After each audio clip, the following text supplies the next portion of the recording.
মহানগৰীৰ ধাৰাপুৰ অঞ্চলত কোম্পানীত কৰ্মৰত এজন যুৱকক দলবদ্ধ আক্ৰমণৰ অভিযোগ। কোম্পানীৰ মেনেজাৰৰ বিৰুদ্ধে কৰ্মচাৰীক আক্ৰমণৰ অভিযোগ। কোম্পানীটোৰ ভিতৰত চলি থকা দুৰ্নীতিৰ কথা প্ৰকাশ কৰাৰ বাবেই কাল হ'ল নেকি নিৰ্বাণ কলিতা নামৰ যুৱকগৰাকীৰ। কোম্পানীৰ মেনেজাৰ মুস্তাক আহমেদৰ আক্ৰমণৰ বলি হ'বলগীয়া হ'ল কোম্পানীতে কৰ্মৰত নিৰ্বাণ কলিতা নামৰ যুৱকগৰাকী। কোম্পানীৰ মেনেজাৰ মুস্তাক আহমেদৰ বিৰুদ্ধে অভিযোগ ওলাইছিল যে তেখেতে এগৰাকী মহিলা সহকৰ্মীৰ সৈতে দৈনন্দিন অশালীন কাৰ্যত লিপ্ত হয়। এই খবৰৰ প্ৰমাণ হিচাপে ভিডিঅ' বনাবলৈ গৈ মেনেজাৰ মুস্তাক আহমেদৰ আক্ৰমণৰ বলি হয় নিৰ্বাণ কলিতা নামৰ যুৱকগৰাকী। ব্লেকমেইলিঙৰ অভিযোগ উত্থাপন কৰি 10-12 জন লোকে দলবদ্ধভাৱে আক্ৰমণ কৰে নিৰ্বাণ কলিতা নামৰ যুৱকগৰাকীক। ঘটনা সন্দৰ্ভত গাঁৱৰ বয়োজ্যেষ্ঠ ব্যক্তি জাকিৰ হুছেইনৰ সহায় বিচৰাত ওলোটা তেওঁহে প্ৰাণে মৰাৰ চেষ্টা কৰে বুলি প্ৰকাশ কৰে ভুক্তভোগীয়ে। অৱশেষত গাঁৱৰ মানুহে কোনোমতে উদ্ধাৰ কৰি আজাৰা আৰক্ষী থানালৈ লৈ যায় ভুক্তভোগীক। আৰক্ষীয়ে ততাতৈয়াকৈ চিকিৎসালয়লৈ প্ৰেৰণ কৰে নিৰ্বাণ কলিতা নামৰ ভুক্তভোগী যুৱকজনক। এই সম্পৰ্কত ইতিমধ্যে আজাৰা থানাত এক এজাহাৰ দাখিল কৰিছে ভুক্তভোগীৰ পৰিয়ালে। ঘটনা সন্দৰ্ভত আৰক্ষীয়ে 7জনকৈ অভিযুক্তক আটক কৰে বুলি জনাই পৰিছে। মোৰ নাম নিৰ্বাণ কলিতা। ঘটনাটো মানে মই এটা কোম্পানীত কাম কৰিছিলোঁ, তাতে মেনেজাৰৰ বিৰুদ্ধে কিবা এটা মানে নিউজ ওলাইছিলে যে তেখেতে এজন কলিগছৰ লগত কিবা এটা বেয়া কাম কৰে। তো তেখেতৰ সেইটো নিউজটো পাই কিনে আমি অলপ কিবা এটা মানে প্ৰুফ টাইপত এটা ভিডিঅ' এটা বনাব লাগে, যিহেতুকে সেইটো বাবে আমি কেইজনমান ল'ৰা আছিলোঁ। তাৰপিছত আমি সেইটো মেনেজাৰৰ ওপৰৰ মানুহক দেখাব লাগে যে ইমান বেয়া কাম চলি আছে কোম্পানীৰ ভিতৰত, সেইটোৰ বাবে আমি ভিডিঅ'টো কৰিলোঁ।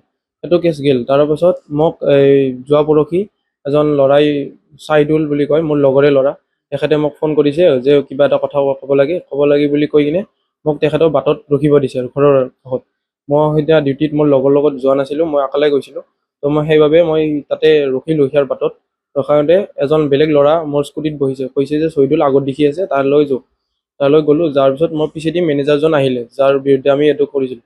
তাৰপিছত তেখেতে আহিছে, আহি কিনে তেখেতে কৈছে যে মই পাৰ্চনেলি মোক কৈছে যে মই বোলে তেখেতক ব্লেকমেইল কৰিছোঁ, তেখেতৰ তাৰে পইচা খুজিছোঁ। তো সেইটো কওঁতে মই ক'লোঁ যে যদি কিবা পইচা এনেকুৱা খুজিছোঁ বা ব্লেকমেইল কৰিছোঁ, কিবাটো প্ৰুফ থাকিব ন, আজিকালি চব প্ৰুফ থাকে। তো সেনেকৈ কওঁতে তেখেতে মোক মাৰিলে, মুখত মাৰিলে। মাৰোঁতে মই অলপ দেখা নোপোৱা হৈ গ'লোঁ। তাৰপিছত মোৰ ফোনটো তেখেতে কাঢ়িলে। কাৰণতে মোৰ লগত যোনজন ল'ৰা বহি আহিছিলে, চিনি নাপাওঁ তেখেতক, তেখেতে ফোন কৰি 9-10জন মানুহ মাতিলে। এখন স্কৰ্পিঅ', বগা স্কৰ্পিঅ'ত 9-10জন ল'ৰা আহিলে, আহি কিনে মোক ঘেৰা কৰি ল'লে। তাৰপিছত মেনেজাৰে মোক ক'লে যে ভিতৰে কথা পাতিম বুলি। এখন টিঙৰ গেট আছে, মোক ভিতৰে লৈ যাব খুজিছে। মই ক'লোঁ যে নাই মই ইয়াতে কথা পাতিম, যি আছে মোক ইয়াতে কওক।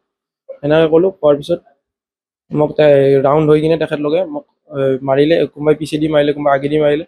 মাৰাৰ পাছত অলপ মাৰামাৰিখন যেতিয়া মোক দম দি আছিলে, তেতিয়া গাঁৱৰ মানুহ দুজনমান সোমালে। দুজনমান সোমাই কিনে এজন ডাঙৰ মানুহ পাই কিনে মই ক'লোঁ যে দাদা আপুনি বুজি পাব, আপুনি মোৰ কথাটো শুনি লওক। তেখেতক বিশ্বাস কৰি মই যেতিয়া ক'ব গ'লোঁ যে এনেকুৱা হৈছে, মই বোলে ব্লেকমেইল কৰিছোঁ। যদি মই ব্লেকমেইলে কৰিছোঁ, মোৰ কিবা প্ৰুফটো থাকিব ন তেখেতৰ তাত, পইচা লোৱা কিবা। তাৰপিছত তেখেতে ক'লে যে প্ৰুফ দেখাওক বুলি কওঁতে মেনেজাৰজনে প্ৰুফ মানে পে'মেণ্ট যাক কৰিছে সেইটো স্ক্ৰীণশ্বটটো দেখালে। সেইটো স্ক্ৰীণশ্বটো চাইদুলৰ নামতে আছিলে, পইচা দিয়া। মোৰ একো ইনভল্ভ নাই।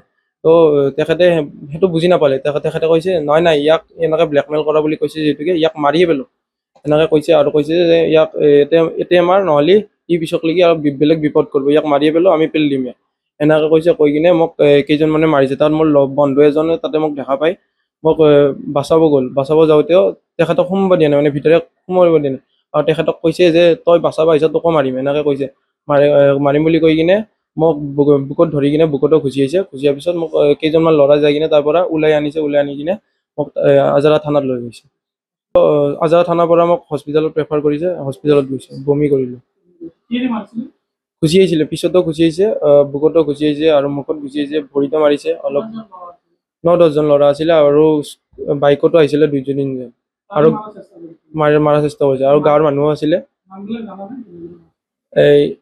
যোনজন মানুহে মোক মাৰি কিনে পেলাম বুলি কৈছিলে, তেওঁৰ নাম জাকিৰ বুলি জানিব পাৰিছোঁ। মই মানে নাজানো আৰু চিনি নাপাওঁ তেখেতৰ, মই খালি ডাঙৰ মানুহ বুলিহে কৈছিলোঁ তেখেতক, যে বুজি পাব বুলি। তেখেতে উচতাই দিছে যে ইয়াক থৈ লাভ নাই, পিছকলৈকে আৰু ই ডাঙৰ কাম কৰিব, তাতকৈ ইয়াক মাৰি পেলা। এজাহাৰ দিয়া গৈছে আজাৰা থানাত। মোৰ দেউতাই দিছে।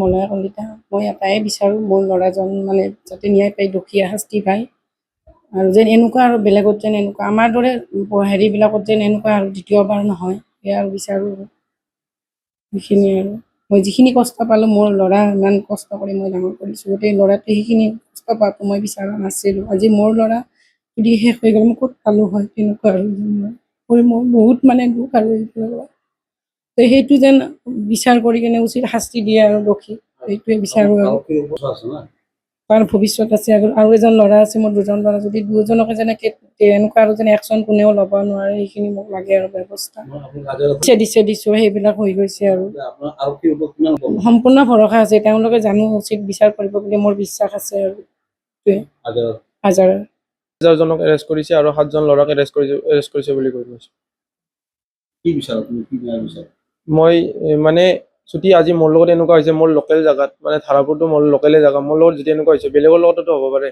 আৰু যদি মই আজি মেনেজাৰজনৰ কথা শুনি কিনে মই ভিতৰলৈ গ'লো হয় আজি মোক মাৰি পেলালে হয় আৰু কোম্পানীটো তেখেতে কৈছে মাৰিম বুলি কিন্তু ইমান চিৰিয়াছলি ভবা নাছিলোঁ যে ইমান কৰিব বুলি সঁচাকৈ মাৰিম news desk report N24 Assam